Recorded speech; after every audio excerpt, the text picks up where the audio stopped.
جنوں کا نام خرد، خرد کا جنوں رکھ دیا، جو چاہے آپ کا حسن کرشمہ ساز کرے۔ یہ اردو زبان کا شعر اپنے بطن میں بہت بڑی حقیقت لیے ہوئے ہے۔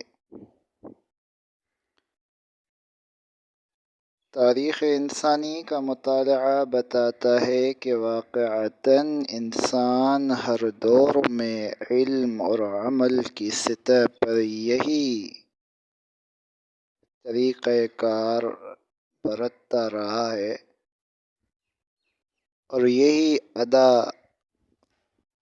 اختیار کرتا آیا ہے۔ عمل کی بات ہم نہیں کرتے، وہ عمل کے آدمی جانے،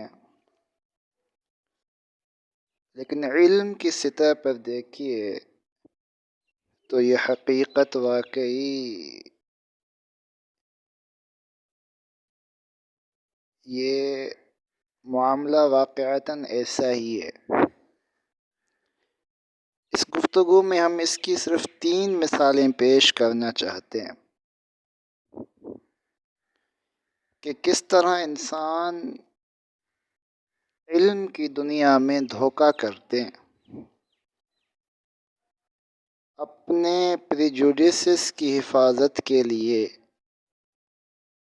اپنی کنڈیشننگ کے تصدق کے لیے کس طرح حقیقتوں سے آنکھیں موندتے ہیں۔ پہلی مثال ہم زرتشت کے مذہب سے پیش کرتے ہیں۔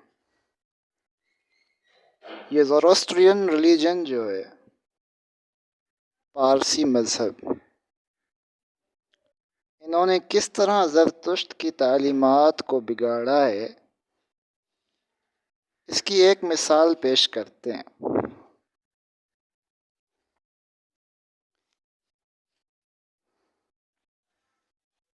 زرتشت مذہب کے جو مآخذ ہیں ان میں اوستھائیں ہیں، اور اوستھاؤں میں پھر گاتھائیں ہیں۔ ان گاتھاؤں میں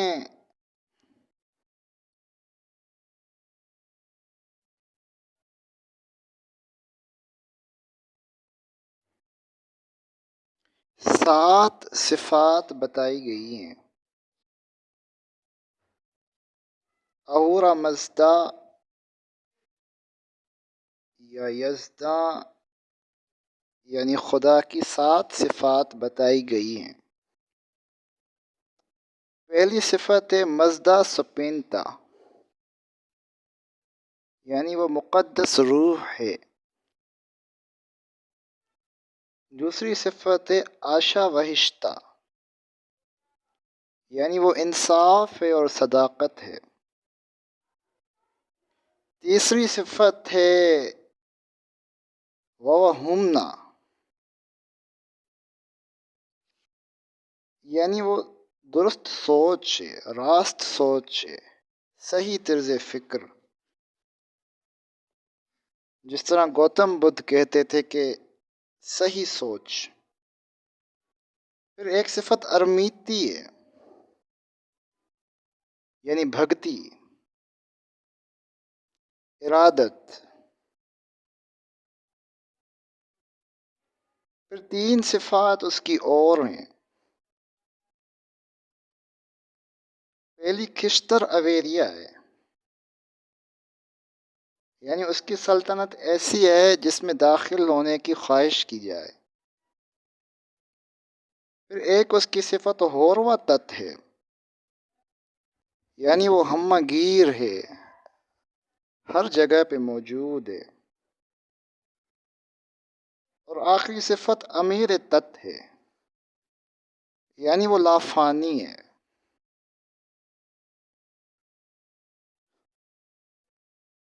یہ 7 صفات جو خدا کی اوستھائیں بیان کرتی ہیں، گاتھا میں آتی ہیں، ان 7 صفات کے ساتھ زردشتیوں نے کیا کیا ہے دیکھیے. انہوں نے کہا کہ یہ جو 5 نام ہیں نا، سپینتا، آشا وہشتا، وہمنا، ارمیتی،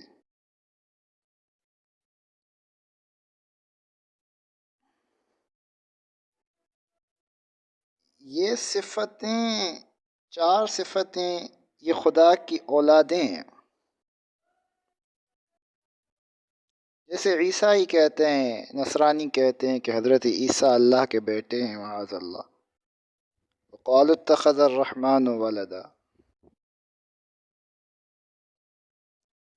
ایسے یہ کہتے ہیں کہ یہ 4 اس کی اولادیں ہیں.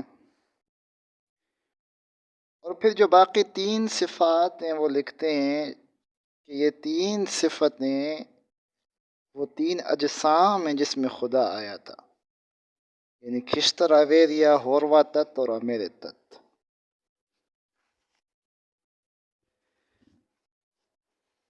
اب یہ کس دور میں یہ گمراہی آئی ہے اور کن کن مراحل سے گزری ہے،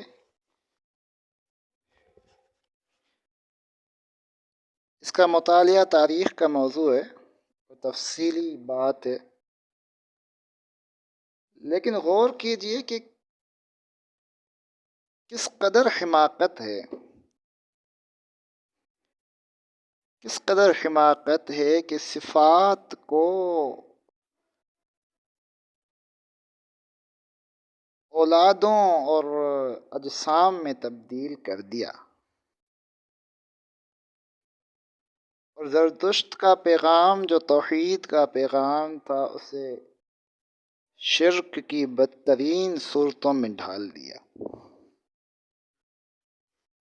دوسری مثال ہندو دھرم سے پیش کرتے ہیں. یہ ہمارے پاس رگ وید ہے.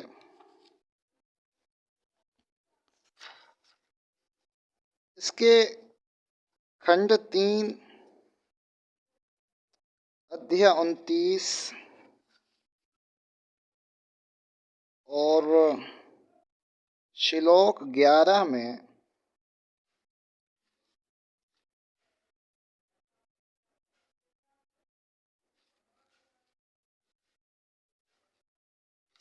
کہتے ہیں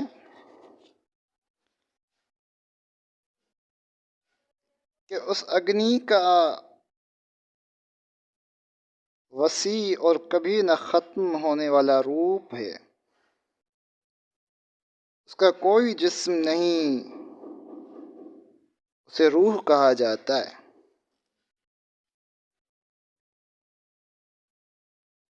جب وہ روح انسانی شکل اختیار کرے گی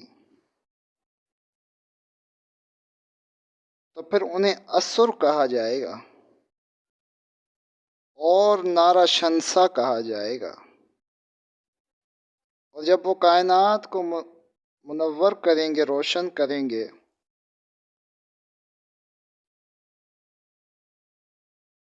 تو ان کو ماتریشوا کہا جائے گا.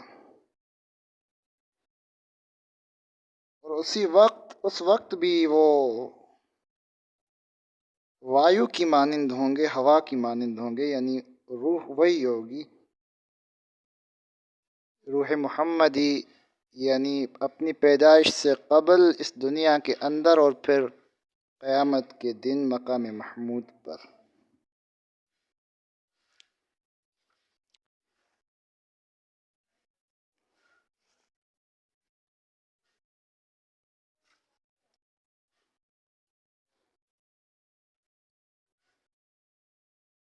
پھر رگ وید کے کھنڈ 10، ادھیا 45 اور آیت نمبر 2 میں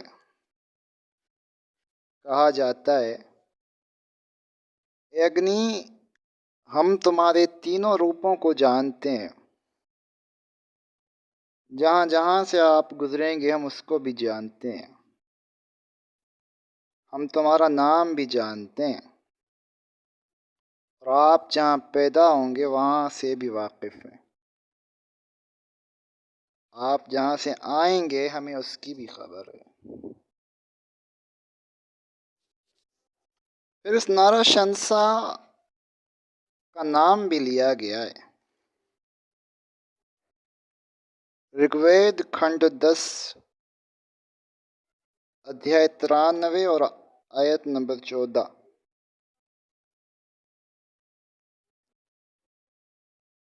یہ کہتے ہیں کہ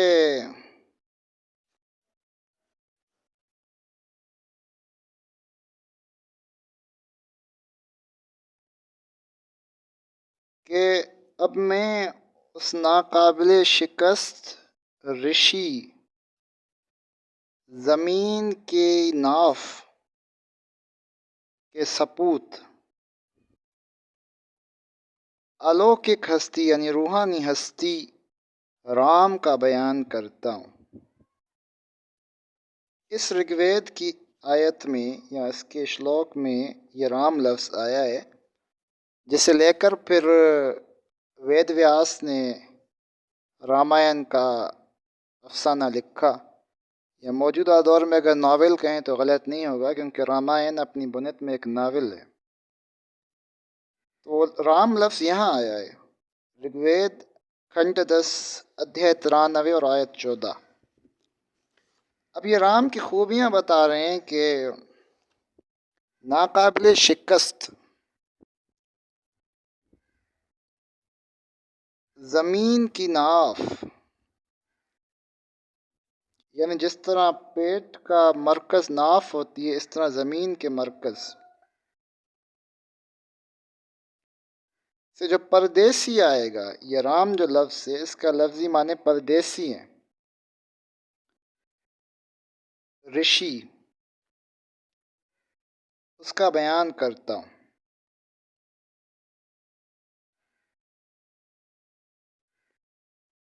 اب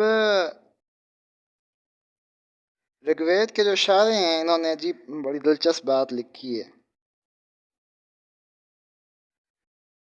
کہ یہ جو ناف ہے نا زمین کی، یہ کہتے ہیں ایک جزیرہ تھا جہاں پہ ملیچ رہتے تھے، یعنی اتنا مانتے ہیں کہ رام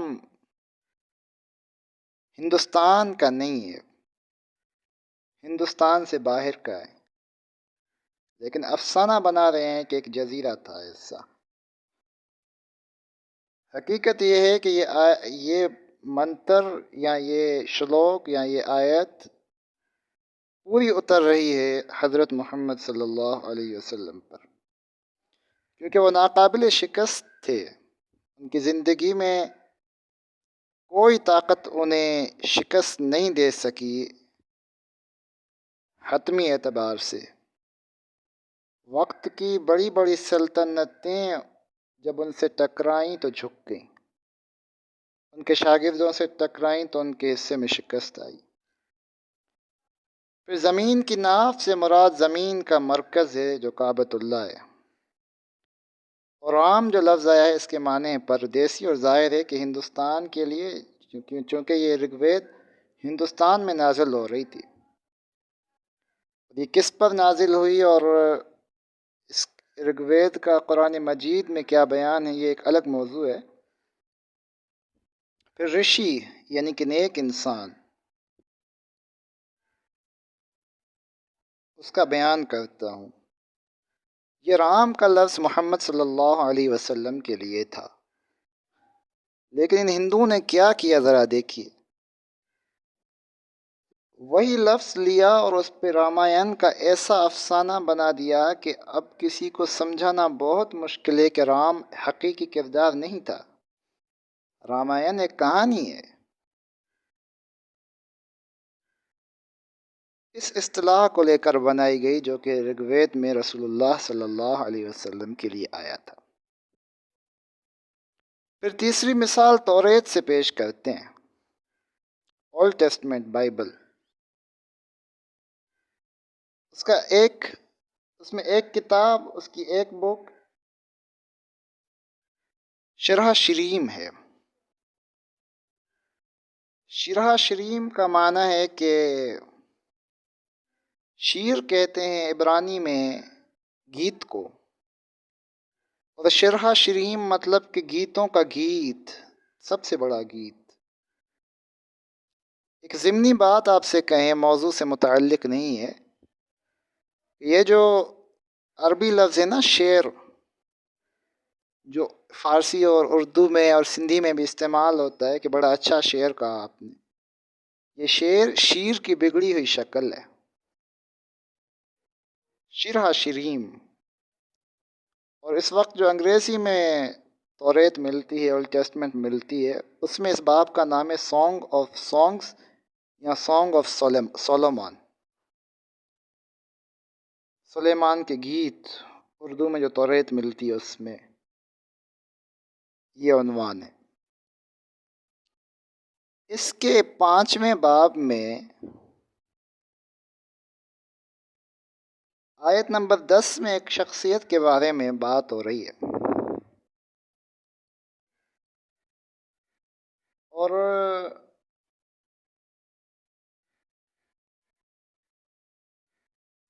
کہتے ہیں کہ وہ ہی از ویری ایمیننٹ اور 10,000، کہ 10,000 کا لشکر ہے جس کے یہ سردار ہیں۔ فتح مکہ میں 10,000 تھے نا مسلمان۔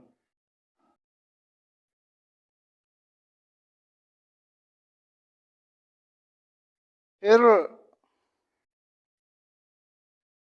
آگے چل کر کہتے ہیں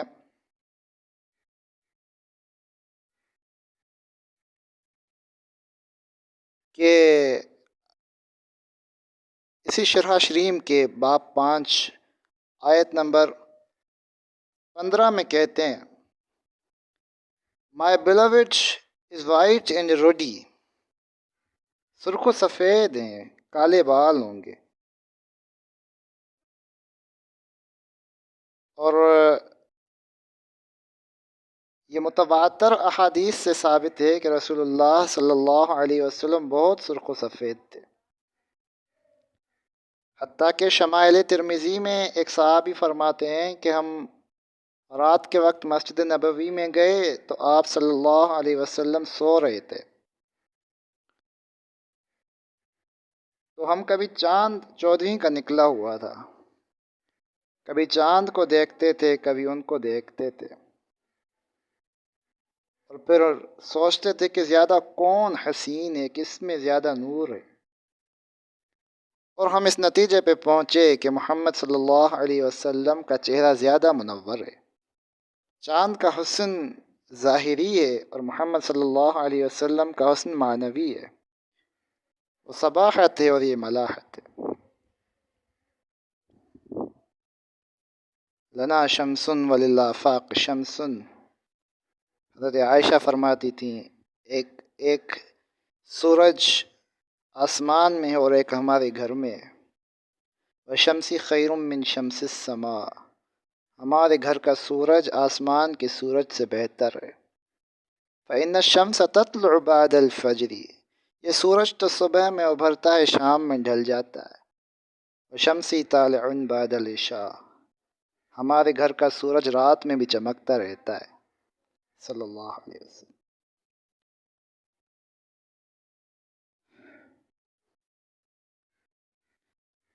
تو پھر اس سے اگلی آیت جو ہے شرح شریم کی آیت نمبر 16، اس میں کہتے ہیں باب 5 آیت 16 سانگ آف سانگس، یہ عبرانی میں سنیے یہ آیت کیسے پڑھتے ہیں۔ یہ کہتے ہیں حکو منتقم وخلو محمد دم، ایک شخص آئے گا حکو منتقم وخلو محمد دم، اور اس کا نام محمد ہوگا، جو محمد کے ساتھ ام لگا ہے، محمد دم، یہ عبرانی میں ایسے استعمال ہوتا ہے جیسے ہمارے یہاں حضرت ہوتا ہے۔ سندھی میں سائیں استعمال ہوتا ہے، انگریزی میں سر ہوتا ہے، جاپنیز میں سان استعمال ہوتا ہے وغیرہ. تو وخلو محمدم اس کا نام محمد ہوگا.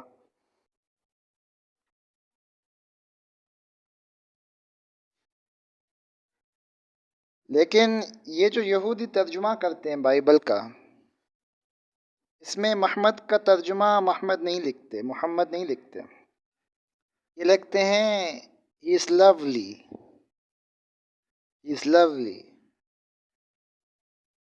لیکن انہی کا ایک اندر کا بھیدی ہے جس نے راز کھول دیا ہے، ابن یہودا.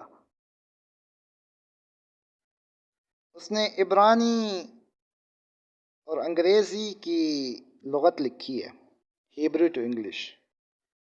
اس میں اس نے بتایا ہے کہ محمد کا جو غیر عبرانی تلفظ ہے وہ محمد ہے، اور محمد کو ہم لوگ محمد کہتے ہیں. کس قدر بڑی چوری ہے، اور کتنا بڑا دھوکہ ہے، اور کتنا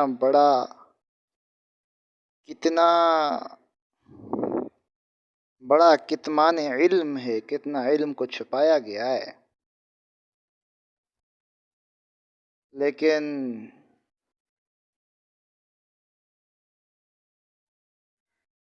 تندی باد مخالف سے نہ گھبرائے عقاب، یہ تو چلتی ہے تجھے اونچا اڑانے کے لیے. اس چیز کو یہ چھپاتے رہیں، اب نکل کر آگے. زمین نے اپنے خزانے کھول دیے، اب کسی علم کو چھپایا نہیں جا سکتا. علم کے عموم سے سطحیت بڑھتی ہے، مگر اب علم کو چھپایا نہیں جا سکے گا. تو یہ آیت ہے توریت کی، جس میں آج بھی رسول اللہ صلی اللہ علیہ وسلم کا نام موجود ہے. اور وہ آیتیں جو یہ دیوار گریا پہ جا کے پڑھتے ہیں یہودی، اس میں یہ پڑھتے ہیں، اور اس کا ترجمہ کر دیا لولی، پیارا. یعنی جو نام تھا اسے اصطلاح بنا دیا، اور رگوید میں جو اصطلاح تھی اسے نام بنا دیا. اور زردشتیوں نے جو خدا کی صفات تھیں اسے خدا کے دیوتا اور اس کے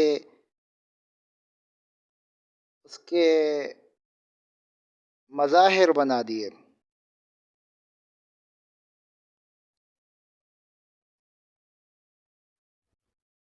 تو عزیزو، اس طرح کے بہت دھوکے ہیں جو علم کی دنیا میں کیے گئے ہیں.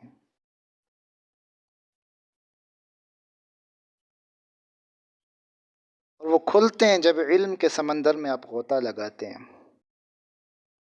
اور ان علمی دھوکوں کی وجہ سے نسل انسانی کئی حقائق سے محروم ہو گئی، ناآشنا رہ گئی. کیا کیجیے؟ سوختم و سوزش ما برکس ظاہر نشد، چوں چراغان شب مہتاب بیجا سوختم.